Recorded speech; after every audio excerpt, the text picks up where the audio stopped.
ndagusuhuje weho muntu nkurikiye kuri uyu muyoboro, Imana iguhe umugisha.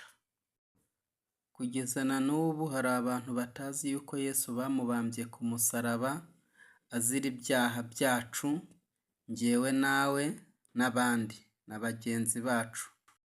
Hari n'abandi bavuga yuko Yesu atabambwe ku biti bibiri bimeze nk'umusaraba gutya muri kubibona muri videwo, ngo ahubwo ngo yabambwe ku giti kimwe.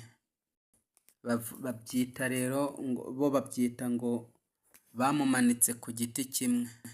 Ese weho niko ubyumva? Ese wowe ubyumva ute kugira ngo dusangire ubumenyi bw'ibya Yesu, ahasigaye tumenye uko tubigenza ndetse twitabaze na Bibiliya ikibivugaho. Niba mwarasomye mwebwe mubyumva gute?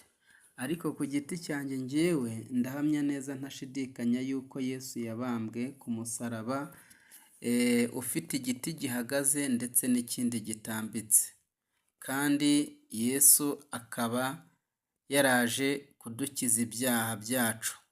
Iyo ukoze icyaha rero uba usubiza Yesu ku musaraba, ariko iyo ubabariwe, iyo wihanye ibyaha uba wakiye Yesu nk'umwami n'umukiza, kuko nawe arakubabarira, kuko ubu yicaye mu ijuru iburyo bwa Se.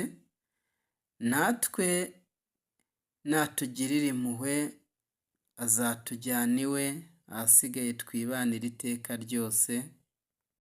Niyo mpamvu wowe nanjye ndabikwifuriza kandi nanjye ndabyiyifuriza, na bagenzi bacu ndabibifuriza. Muri iyi si turacumura kenshi cyane, ariko Imana ijya itubabarira, kuko ijambo ry'Imana riravuga ngo n'intungane bwira icumuye karindwi.